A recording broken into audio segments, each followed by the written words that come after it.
If we can do it, what's your excuse? What's holding you back or what's stopping you? Go on and do it. What's there to lose? If we can do it, what's your excuse? And I will explain the slight change in the music to my regular followers in a little bit here. So, hey, I am the blind blogger, Maxwell Ivy, and this is an episode of What's Your Excuse, where I hope to help people overcome the excuses that are holding them back from moving towards the goals that they want to achieve in their lives. And we do that by having on people who have experienced things, who have real world applicable advice to share with you. And in many cases, people who will encourage you just by knowing that they are continuing to work towards that. Very few of my guests see what they're doing as something that they get to a finish or an arrival at. And so I hope that that's something you will take from us today. So you can find the podcast at theblindblogger.net. You can also find me on LinkedIn at Maxwell Ivy, Ivey. And so just a little bit of an audio description. I am a older Caucasian male. I have medium length brown curly hair with quite a bit of gray and white in it, with green eyes, and I'm wearing a white button-down shirt with a black tie. I'm sitting in the kitchen chair in my bedroom, which is where I record from. I have retinitis pigmentosa or RP and have only light perception. My pronouns are he and him. And since I'm hoping to learn a little bit today that will help me with my own challenges, I will share today something I don't always mention here, that I live with chronic lymphocytic leukemia. It's in stage 0. It's generally under control, but I still deal with fatigue and a decreased immune system. So I'm hoping to pick up some tips right along with y'all today, and if nothing else, maybe some encouragement from our guests. So let's get to that. Today I'm speaking with Dr. Portia Preston, and she is a certified executive coach who has learned through her experiences of living with chronic illness, autism, and ADHD that we just weren't meant to exhaust ourselves chasing after success the way most of us do. Through her organization, Empowered to Excel, she partners with organizations to help individuals have a space where they can come to understand why it is we struggle so hard with addressing our own personal well-being and to improve their well-being. She's also the author of a book. I love this title, Hustle, Flow, or Let It Go, a shame-free guide to well-being through your reality. I love that the title includes a focus on you and your, or me and my, and you can find her at PortiaPreston.com. That's PortiaPreston. So, Portia, thank you so much for coming on the podcast. I'm really looking forward to a great conversation. Thank you. I'm honored to be here. Would you like me to introduce also my characteristics? Yes, please. Okay, wonderful. So I'm a Black woman, mid-40s, and I have caramel skin. I am sitting in my office. I have a few of my diplomas behind me, as well as a ficus tree. And I am wearing a oatmeal colored turtleneck with a rust sweater. I am wearing glasses, and my pronouns are she and hers. Well, I am impressed. Most people would not have gotten to the ficus. Most people don't want to do one to begin with, but most of them would not get to the ficus. And so that shows you've at least thought about it. Usually I also have to prompt people with pets. The other day I was doing an interview as the guest, and the host had rehearsed doing his own description, and then halfway through the interview, his dog decided to make an appearance. Come on now. The dog's on camera. That means people need to know what the dog is. And that's right. So we had some fun with that. If my cats break in here, I will be happy to introduce them as well. Yeah, we can't miss the opportunity for cute value, because that will definitely help our listenership. Absolutely. Yes. So why don't we first start with your career, and at what point you discovered that you had many neural developmental challenges that you would have to deal with from now on. Sure. So to give people the short story. I think I had a conventional approach to wellness. I thought I was relatively healthy until I finished my doctorate. Right around the time that I finished, I was doing a doctorate of public health. And to give you a sense of where my mind was at, I did not think stress could affect your health. So that was a nice little dream space that I was in. I actually ended up getting diagnosed with kidney disease. And a few months after that, about two, I think, I had started a career in management consulting and I had a blood clot while I was traveling with a client. And so Yeah. that, yeah, that shook me up pretty good and kind of got me into this idea of these things aren't going away and you have to learn how to be well while living with chronic illnesses. And I say that because I think it sets the stage for where I was when I found out about the neurodivergence. That was over a decade later. And I had been through many ups and downs of health challenges and disability leave and just realizing that the conventional rules weren't going to work for me. And if I wanted to have a career, I was going to have to learn how to be responsive to my body's needs and learn how to listen to it.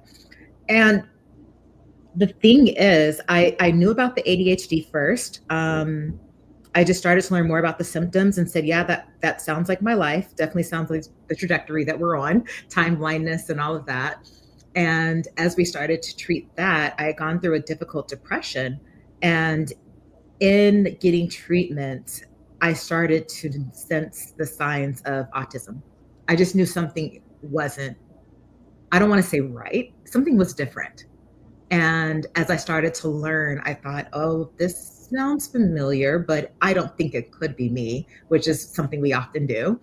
And after I got my diagnosis, things started to become pretty clear. And I kind of had to relearn my life story from the perspective of being aware of my neurodivergence. Yeah, and people. I have friends who have retinitis pigmentosa or other vision diseases who went through DNA testing because they were applying for a clinical trial, only to find out that they had a different type of vision loss altogether. In fact, that recently happened to me too. I discovered that instead of straight RP, I have Bardet-Biedl syndrome, which comes with a lot of other potential side effects. There's like a laundry list of 12 different things you can get. Nobody gets them all. Yeah. But knowing that I have BBS instead of RP explains some of those things. But I have friends who it caused them emotional stress, it Yeah. caused them depression to find out even that their vision loss was caused by something other than what they thought it was their entire lives. Well, not to hit the target and swap stories with you, but I think I can. And that's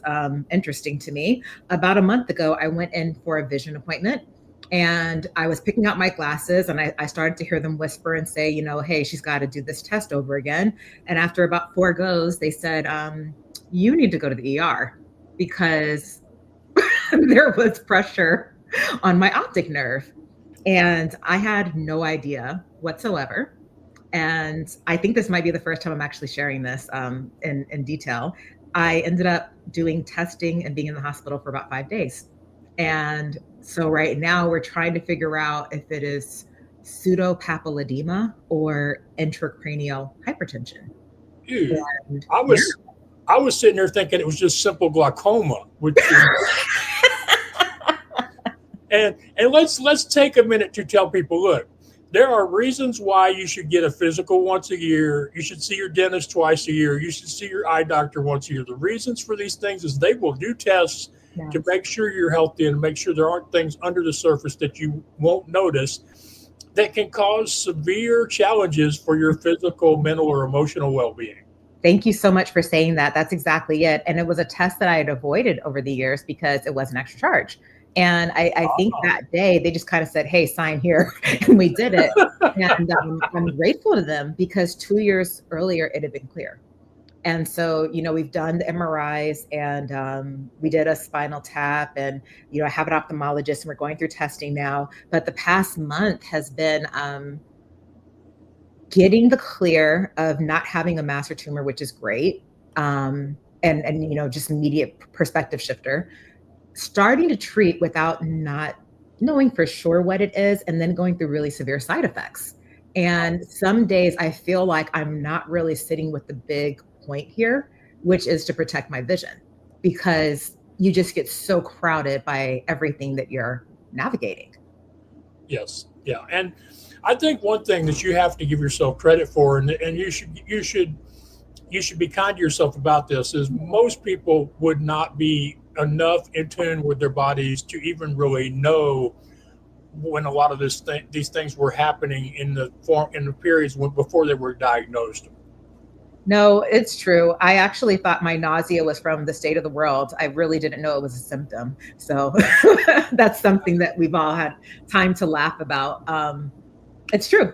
I had had nausea for months and I had no connection to it. I thought it was psychosomatic. So there you are. Yes, when the body tells you something's off, you may not know exactly what it is. It may not be a big thing, but that part deep down in our brain and the subconscious is there for a reason. Right. So, unfortunately, yeah. So, but so one thing I will say as far as all of this goes is I believe that we are, even, not out of any purposeful approach, but I believe we have a generation coming along that will be more focused on their well-being than they are on their careers, if what we've seen from Gen Z or whatever for the last 10, 12 years or whatever is any indication. No, I definitely think that. I am something that I probably did not mention very much on my website. I'm a professor of public health, and I teach college students about stress management. And I'm having an interesting conversation with them. They have an assignment due today, and I want to tell them, hey, it's not about the assignment. All the assignment is here to do is to get you to look at yourself and to understand how you're expressing. How are you experiencing stress? How do you understand it? And what is going to help you? So I'm trying to do my part to make that happen. Well, that's very impressive because even now there's still a big deficit of instruction in the area of health and well-being in the medical training programs that we have across the country. Yeah, I definitely feel like the angle that I take, which, given my background in public health, I really think of it in terms of inclusive wellness. So it's the individual, but it's also the collective. And you can't really take one away from the other. I would not be able to care for my needs right now if I didn't have a supportive community, right? So, Exactly. yeah. Right. And luckily now most of our supportive communities are more in person than online, but Yeah. in the last few years we've learned that both can have significant value to our well-being. Absolutely. Yeah. I definitely have a hybrid team right now. Some are in person and some are online, and they're all pretty committed, and I appreciate it. Right. So we've talked about communities, and we've talked about some of your journeys discovering the issues you have around your health. But let's talk a little bit about what that looked like between you and your employer, or between you and your work now, because I would imagine to maintain your health at this point, it affects who you can work for, how many hours you work, what kind of work you take on. Would that be a correct assumption? Yes, it is, definitely, broadly speaking. And I want to acknowledge first that for a lot of people, it really depends on your environment, whether or not it's even safe to talk about some of these issues in the workplace. And I just want to acknowledge that it's not the same for everyone. For me, I am able to be upfront. However, I do feel like people don't always understand what that means for me. I think that because I've been up until now pretty productive and independent, I don't think a lot of my struggles are at the surface level. So if I tell someone that it's difficult for me to read or comprehend something, um, I don't sense that it's always understood. However, I do have a lot of bandwidth to do the job in the way that I need to. So if I need to rest, if I need to take some time to take care of myself, I'm very blessed that I'm able to do that, but it does mean that I have to be willing to come back to the work over and over again, because it's going to take me a lot longer to do than it would have before. Right. So what you're suggesting is for many people it requires approaching bigger jobs in smaller pieces and possibly having to look at a particular section of work more than once before you complete it.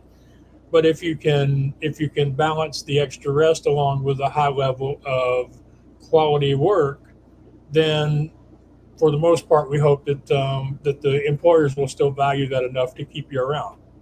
I would hope so, because I think that everyone is worthy of being taken care of, and in the society that means, having access to work. So I think that there's so much more we can do to make what you said the reality. And I think that's what I try to do in my work, is even just to raise that awareness. If I am working with an organization and they know that I have all of these things happening, it makes them a little bit more open to the idea of, oh wait, maybe there are people at my job that are dealing with a lot of these same issues, and what kind of support do they need? Everyone doesn't need the same support. Correct, correct. So, when we were talking before a few days ago, Mm-hmm. you had an interesting take on this whole idea of masking, because you did mention Yeah. today that a lot of people don't have the freedom to be themselves at work. So, I would love for you to talk a little bit about that, the dangers to the person, but also the dangers to the organization that are subtly forcing people to be somebody they aren't. Wow, I appreciate you for putting that forth as a question, because I think even without the neurodivergence, anyone listening to this can absolutely relate to what you have said. Feeling like they have to go in and perform and kind of give what is expected of them in order to have the security and the ability to move ahead. And so then I would add for myself two more layers to that.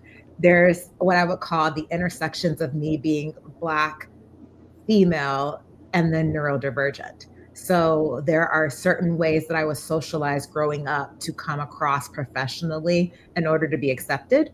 And those may not always be, I'll give you an example. I try to come across as very calm. And I've realized over time, I have to admit that that is almost a defensive mechanism to make sure that I'm heard and not dismissed. Does that make sense? Oh yeah, it makes perfect sense. My dad taught me some of the same things, to the point now I have several family members and several friends who are like, Max, I've never seen you get really upset with anybody. You have to promise me, if you ever get totally ticked off at somebody, you'll let me know when it happens, Yeah. Yeah. And because you train yourself to have a restraint and a mildness and an approach of seeing the other person's side, to the point where you just don't allow yourself, or at least I don't allow myself often. I even have a joke about it. I say blind people shouldn't throw things, because they end up on their knees crawling around looking for the pieces. I really believe that there is a missed opportunity. I think we should have a huge comedy market of, there's a huge comedy opportunity missing here. So thank you for sharing that, because Well, I appreciate it. People often tell me I should do comedy, and I tell them there's a big difference between making somebody laugh and doing comedy. yeah, that's true. But I'm one of my visions is to see a tour one day of people that have different chronic illnesses, and we just make each other, crack up and kind of, you know, make it a little bit easier to talk about things like disability. Yes. So masking, it's some of it is the employer and the world we live in it, but some of it is, as you say, it's socialization based on your background. And in your Correct. case, being a Black woman, you were raised, and in this became part of your personality, that this is how you have to behave in order to be taken seriously. You did such a great job of saying that, Max. Thank you very much. I try. So, but I just thought that was because, when we think about, and I'm just really starting to learn some of the neural divergent stuff, and I try, but it's not, obviously not my primary area of interest. But for the most part, I think it's just something that people do they do as a conscious decision. But Oh, after getting to know you, I realize it's most likely, definitely, is more often than not a conscious decision. It's just a basic reaction to what everybody else expects. yeah, and you go through your life, and then one day you realize everybody else isn't doing the same thing, and you're like, wait, what? And that's how you find out that you're different. And the hardest thing for me right now is it's not as if I get a manual that says, hey, this is who you are. Being autistic and ADHD, this is how your brain operates. These are the challenges that you have. There's no manual. So instead, I get, oh, I'm lazy. I'm not motivated. I'm procrastinating. I should change. I should be better. Why can't I do the way to? it's Right. this now, this is how it is. You That's hard for us to kind of keep front of mind. That is so true. There is no manual, but that can be a good thing or a bad thing because, as I like to tell people, there is no one visually impaired person. And if there were, I'm Right. not the one you should use as the Right. example. Yeah, it would have to be a completely personalized manual. And here's the beautiful thing about ADHD, the entire manual would have to change every single day. So it's Wow. impossible.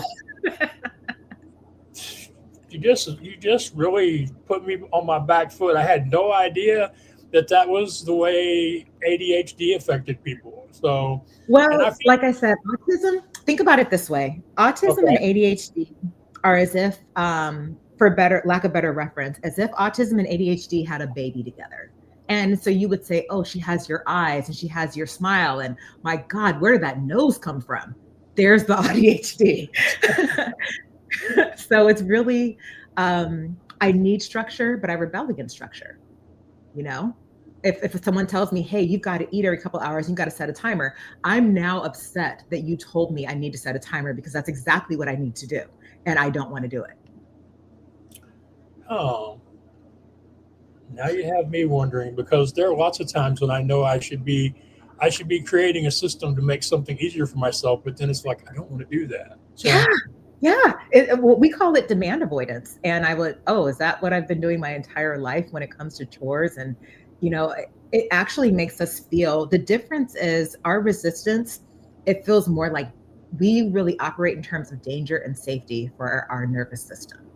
And so if someone tells me to do something and it doesn't feel safe, or I don't think I understand the way that I need to do it, I'm not going to do anything at all. okay. So does your ADHD and autism, does it mean that you apply a different level of seriousness to things that other people would consider just an ordinary challenge? Yeah, yeah. We have a we don't get to choose. So we have a very Okay. strong sense of justice. So if, someone cuts in a line where the person is like, hey, and we don't want to be that person, but we can't not, and we have to correct something that people said. And, it's this impulse control that's very hard to override, but our brains are just fixated on it. So we don't get to choose, I'm going to hyper focus on this and not on that, you know? Okay. Yeah, it's kind of a feral colony of whatever type of animal you want to call it, rabbit, squirrels, but that's kind of what our brains can be like. And what I've had to do, what helps me, I have to look for patterns, and I have to also make space for my story to change over time. Yeah, and that's something we're going to talk about in a little bit because a lot of people feel like once they understand their story, they can tell their story and then they can embrace their story. But in your case, your story changed. Well, in most people's cases, their story changes, and we Yeah. just prefer static conditions, and so we tend to keep things the same even if they're not. So, but this is the reason I love doing podcasts. I get to learn things about people and their lives that I didn't know. And hopefully, as a result, my audience gets to learn some of these same things because the more we are exposed, the more we understand the challenges other people have in their lives, the more we can come together and find solutions that help a large number, if not all of us, at the same time. So, Absolutely. Every time I hear someone that has a similar experience to me, it makes me feel a bit more free because I understand that it's not just me and I can identify it as a struggle rather than a personal flaw. right. So, I'm enjoying speaking with Dr. Portia Preston, and she is a certified executive coach. She's the author of Hustle Flow or Let It Go, a shame-free guide to your well-being that addresses your reality. And she also works with organizations to help their people find out why it is we struggle so hard to take care of our own selves and our own well-being. And you can find her at portiapreston.com.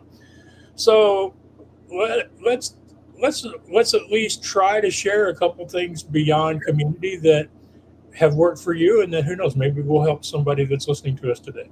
Absolutely. So I like to rate it out pretty simply. The first thing that I try to tell people is that you're worthy. not on the basis of anything that you've done or anything that you have. And that's really important because we lose sight of our rationale for caring for ourselves. Do I deserve to be kind to myself? Do I deserve to be patient with that? Is it really okay for me to make a mistake? And if we don't have that foundational worth, it's really hard to have grace. And because I'm coming at this topic from a standpoint of the shame that often gets in the way of caring for ourselves, I want to present that as an alternative. That is a very unique starting point. I shouldn't be surprised by it because we've all heard the expression that before you can love somebody else in a relationship, you have to love yourself. But the idea that we deserve to be healthy, happy, well balanced, that's not something you hear talked about very much at all.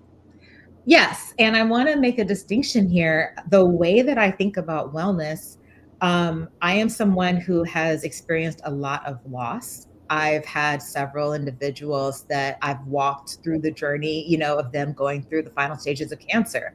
What does wellness mean in that standpoint? If you're not talking about restoring perfect health, it is about what's important to that person. So, what is important to that person might be um, finding meaning in their relationships, being present with the people that they love. And so that is what becomes wellness for them. But it's really having the power to define it for yourself. For me right now, wellness today, if you were to ask me, is peace of mind and a stable foundation because I've just been through a pretty challenging time. Yeah, I would say any one of the things you've been through over the last 10 years would have put most people on the ground, but you've had multiples and some of them at the same time. I mean, Yeah, and it's hard, and I think that's why and I hope that people can see, I'm being very honest about how difficult it is to be compassionate for myself because I don't see it the way that you do. I might be going through a lot, and because in that moment I feel like I can do it. Granted, I might be lying to myself, but I believe I can do it.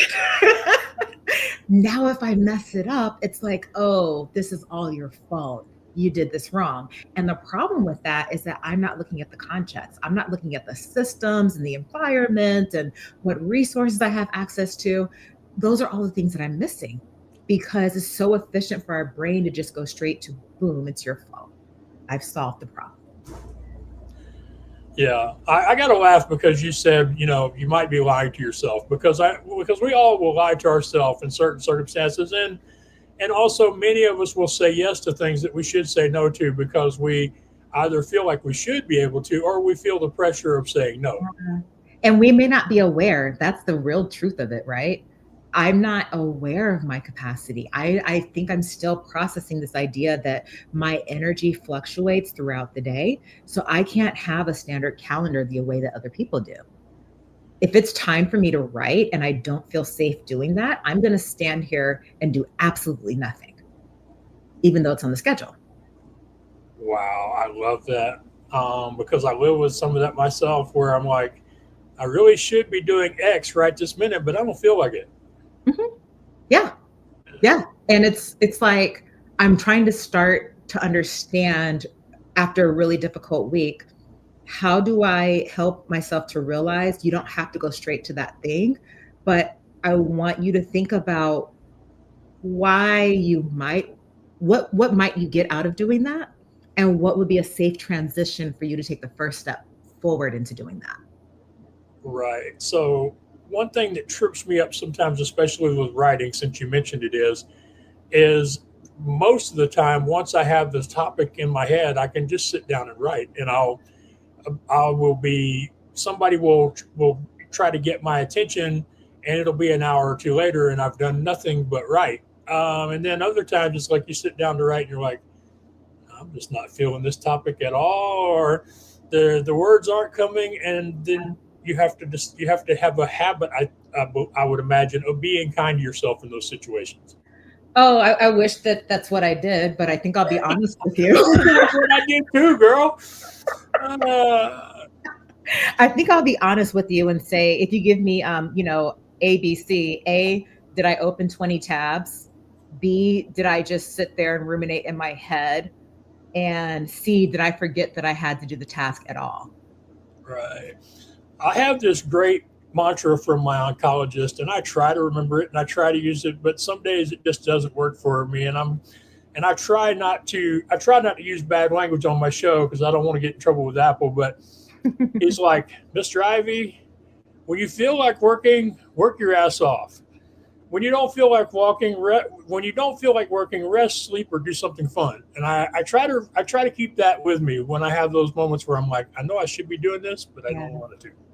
Yeah, for me, it's complicated. I've done a lot of hard things in my life, which makes people think that I should be able to figure the rest out, but that's not how my brain works. What I've been able to do is kind of notice what is something that I can really get lost in that I really care about. Great. Curiosity, challenge. Yeah. So is there like something that I gravitate towards? Great, let's do that. But now there's something that I don't want to do. What can I do to make that accessible? So I think you and I were talking earlier about having accountability, right?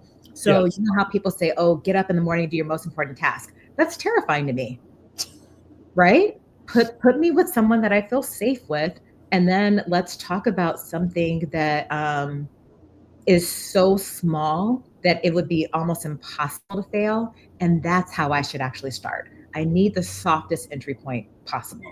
You need two or three cheap wins, is what you're telling me. Correct. Yep. Gotta like earn that trust, right? I don't know you. You're a new task. You might destroy me. That's what my brain's telling me.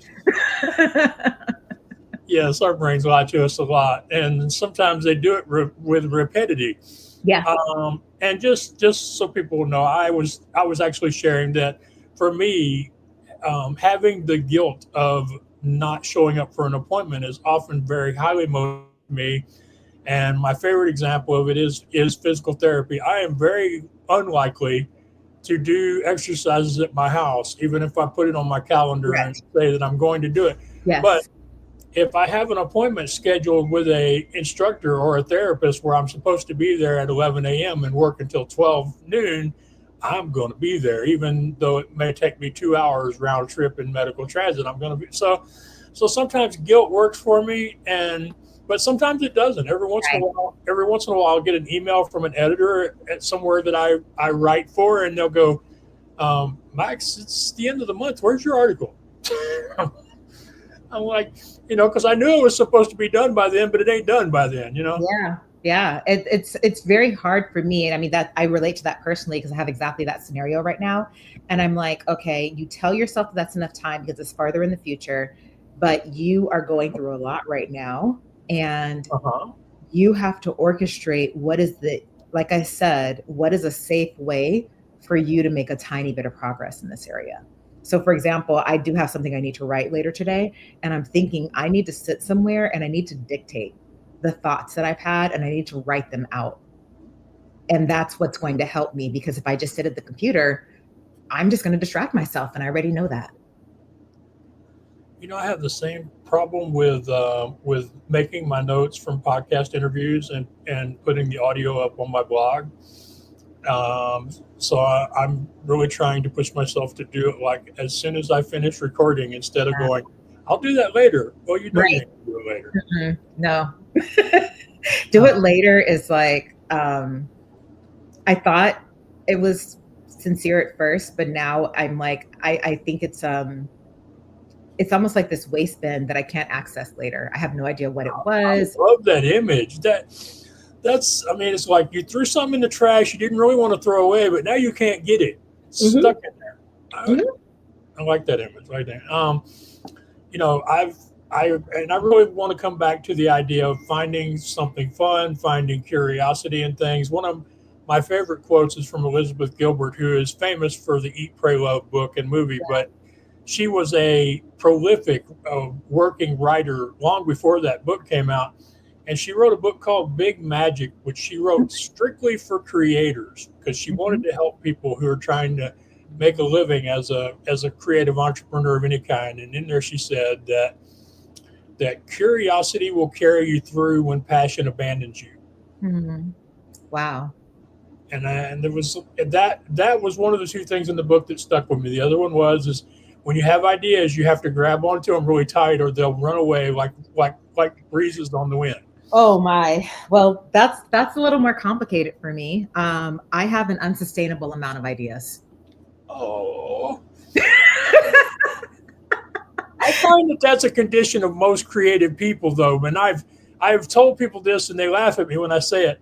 The worst thing you can ever do is write a book, because once you write a book, then you will have ideas all around you for the next two, three, or five books. Yeah, it's true. But I find that what I'm starting to do is trust myself to let the ideas come and go. Oh, okay. I actually don't need to execute all of this. Sometimes it is, strictly there for entertainment. Sometimes it's going to build towards something else. But I think one thing I want to make sure we're acknowledging here is the creative process. It would be one thing if you were just out here creating, that's all you're doing. But you're creating and you are also operating in a very loud world that has a lot going on. And I think it's become harder and harder to manage our process with all of the information that's out there. And so what I'm learning now is I can't control that. So my response now is I have to start to simplify. And I think what I want to be known for is doing less, but being more resourced. I had it wrong before. I wanted to do everything and I was willing to grind to the dust to get there. And now I want to be well and steady and nourished and stable and share something that matters from that space. That is huge, because it's totally an opposite of what we're taught or what we see other people doing, Yeah. and it really does sound like the way we ought to be approaching this. And I wish there was more out there in the world of people giving us examples of how to say no, how to close our focus in and ignore a lot of the stuff that really isn't important. But Yeah. um, there aren't a lot of people in the educational process, formal or informal, who will teach you how to say no. Well, I think you just added something to my class. I will absolutely throw that into their curriculum. Um, what I find difficult about saying no is, we think it's the act of saying no, but it's really what comes after that. Can I handle this person's response? Is my identity wrapped up in what I do? Can I deal with the guilt that I might feel? And if we can address those things, that's what's going to actually allow us to realize saying no is actually saying yes to something that matters more.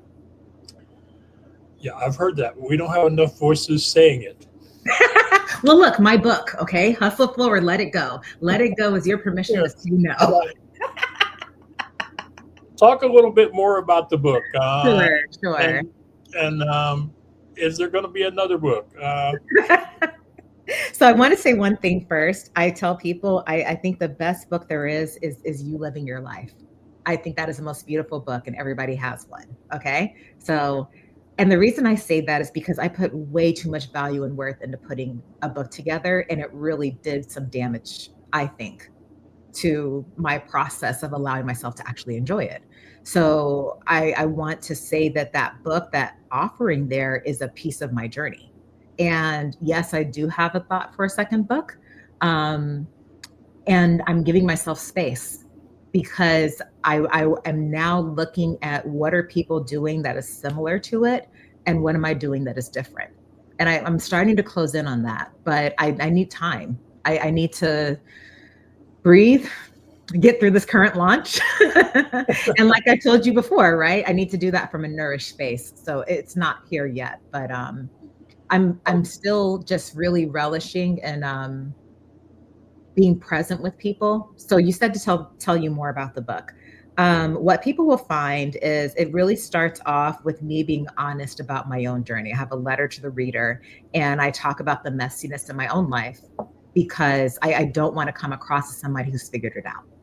And every single chapter deals with a different area of either personal or professional wellness or the community. And it starts out with the individual, just your awareness of where you are. Where's the hustle showing up for you? Is it by choice? Is it out of necessity?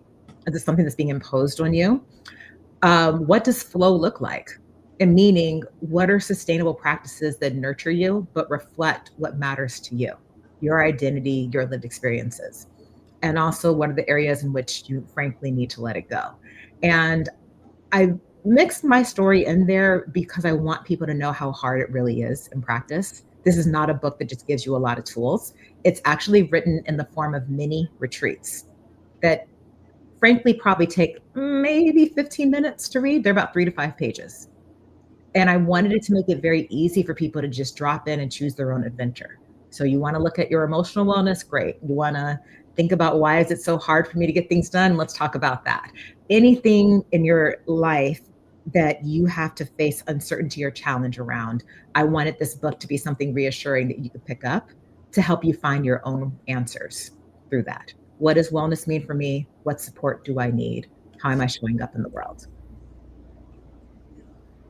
Yeah, that does sound like a very powerful book. It also sounds like we have a similar writing style in that we start with a letter or with an opening that's like a letter to the reader. Good. I Yeah, love that. It's an invitation. yeah, and it's also an acknowledgement that if they're going to invest the time to reading the book, they're probably going to come to know you as a person. Correct. And so, why wouldn't you want to have a friendly relationship, if not outright friendship, Yeah. with your reader? Yeah. And I think the reason I did it is because there have been so many books where I feel like that person is holding something over me. They were able to do something that I can't. I wasn't able to make it work. And I really wanted to make sure that I didn't offer that to my readers. Yeah, I know. We have to go out of our way to make sure people understand we're not unicorns. Right. And that there's no process that's going to just make life perfect. You know, if you can offer something that's going to make it less lonely and, possible, that's wonderful. But you have to really smash that illusion of perfection. Yeah, yeah. And the other thing that I like to make sure of is because if we make it sound like we have things too much under control, then all that does is put extra pressure on the reader or the listener because they'll get it into their heads that they can't do what we've done because we're different than them. And Yep. that And I couldn't will be further from the truth. And I will say one thing about that. When I talked about last week, there were many points where I wanted to engage people, and I knew it wasn't time yet because I deserved me. So I want to model for people that you have consent around how you share your story and how much of it you share. You don't have to be a completely open book, and you get to take your time to heal. Yeah.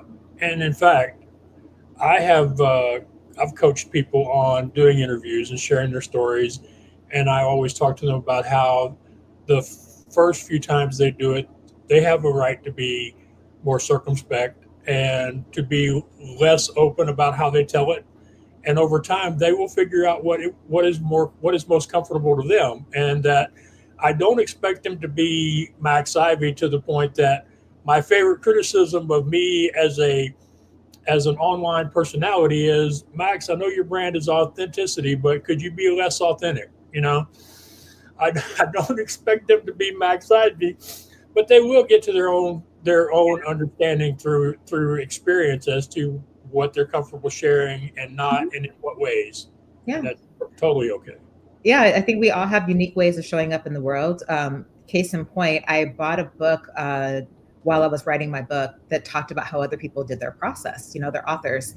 And I just realized there were 99 different ways. And, you know, So, did you find one of the 99 that fit you, or did you have to come up with your own? oh no, I don't recommend my process for anybody. I don't even recommend it for myself. It's really, I have to show up wherever I am each day and just understand where are we, what are we entering from, and what's possible today. So today I might feel like I'm able to sit down and dictate a little bit. And tomorrow I might need a friend to kind of sit there with me while I write some bullets. But my journey changes all the time. All I can offer to people is to know that if that's also true for them, that they're not alone. But if I were to have prescribed a way to do things, it would have expired before the book could have been published. Well, my approach isn't most people's either. People are surprised when I tell them that I just sit down and type into standard text documents on my computer. People are surprised when they find out I don't dictate, and uh, they're also surprised when I tell them I basically just sit down and write till I'm through telling the story, and then I let my editor, Lorraine regularly at wordingwell.com, I let my editor figure it out from there. So my style wouldn't necessarily work with everybody else, you Right. know. I will say though that there are certain things I need to know what I'm writing. So, for example, right now Yes. I'm working on an article and I'm working on a book chapter. I have a main idea for both of them. I have to really think about who my audience is and what is their entry point, what matters to them, and where am I trying to take them. And then I can start to either make some, an outline with different milestones, or just get a little bit of it done and just start to allow it to tell me, okay, I see it taking shape now. Yeah, and that's especially challenging if you're writing for professional purposes, where you're being paid to write for other people, and you have to discover the audience and the tone and the words they or phrases that they like to see used on a regular basis. So that does take some practice and focus. And in fact, one of the things that I continue to struggle with a little when I do podcast interviews as the guest is I really have to talk to myself before I go live with a host to remind myself what the show is, what the focus is, who the Yeah. audience is, and why is Max primarily there? Am I there to motivate and inspire, or am I there to educate about accessibility, or am I there to talk to people about the ways they can overcome the challenges of being a creative? So why am I there? And Yeah. so what you're talking about with writing definitely applies to speaking, to podcasting. Yeah. Uh, Yeah. Yeah, yeah, One of my favorite things right now with speaking, I love being able to be in the community before I speak. So I am really enjoying places where they will let me show up at the beginning, and I can kind of linger in that conference for a day or two because I get to know the people and what they care about. And by the time I go to the stage, I'm not an unknown quantity. There's a little bit more trust there. And I find it's just so much more meaningful. I don't have that opportunity with writing. So I think, for example, right now I have a new column that I'm doing, and I know it's going to take time to establish my voice and my relationship with the reader. So I have to accept that those first couple of times are going to reflect that. We're not there yet. We're right. learning together. So can you tell me who the column is for and what it's about? Love to. Yes, it is with Psychology Today, and the column is called Shame Free Wellness. Oh, I love that. That is an awesome title, and it sounds like something similar to my barrier free bites for PHP architects. Something that they're not looking for novels each week or No, month. mm-mm. No, you got to be clear and succinct, but I you love it. know, I yeah. love that title, Shame Free Moments. Thank So, you. well, Portia, I've really enjoyed speaking with you. I Thank I feel you. like we're probably close to the end or at the end of our time. So, what would you like to leave people with before we finish? Sure. I want to remind people that whatever you're going through, you deserve to be um, cared for, and you are worthy of caring for yourself. Even if there aren't answers, just showing up for yourself where you are and doing what you can each day really does matter. Um, and I want people to know that I wrote this book with the intention of helping them to feel supported as they navigate the ups and downs. So it really is about being present, not perfect. And I hope that I can offer some encouragement through my book and other ways of interacting. Yeah, that's the feeling I'm getting through talking with you. That the most important thing is coming to understand that we deserve well-being. Yeah. That we deserve to be cared for, intended, just as much as the people we care for intend. Yes, exactly. Thank you. Really appreciate you coming on the podcast. And again, y'all should check her out at PortiaPreston.com. And that's where you can find her book and purchase a copy of it. It's also where you can go and find out more about her workshops, things that she's offering to help people to live to live more and more in the present and have more care for their own personal well-being. That's at PortiaPreston.com. So I hope y'all will check that out. I am the blind blogger Maxwell Ivy. My website is theblindblogger.net. If you're looking for an entertaining keynote or dinner speaker who will inspire and motivate your audience to overcome the challenges that are holding them back, one of my favorite talks is called Life is Like a River, Overcoming Adversity by Continuing to Move Forward, then please reach out to me through the website, theblindblogger.net. Use the contact form on there. And I look forward to the opportunity. I too enjoy speaking at events, especially if I can be there and really immerse myself in the organization, get to know people, and become part of a new community every time I have the mic in my hand. So I do look forward to hearing from y'all. If there's anything you think that I can help you with, please do reach out. I know that you have a lot of requests or demands on your time, and I appreciate you spending some of it with me and my guest Portia, and I look forward to you joining me again next time. So please take care of yourselves out there. If we can do it, what's your excuse? What's holding you back or what's stopping you? Go on and do it. What's there to lose? If we can do it, item chooser menu. what's your One item and stream button. End stream. End the stream. Set not end stream. Stream.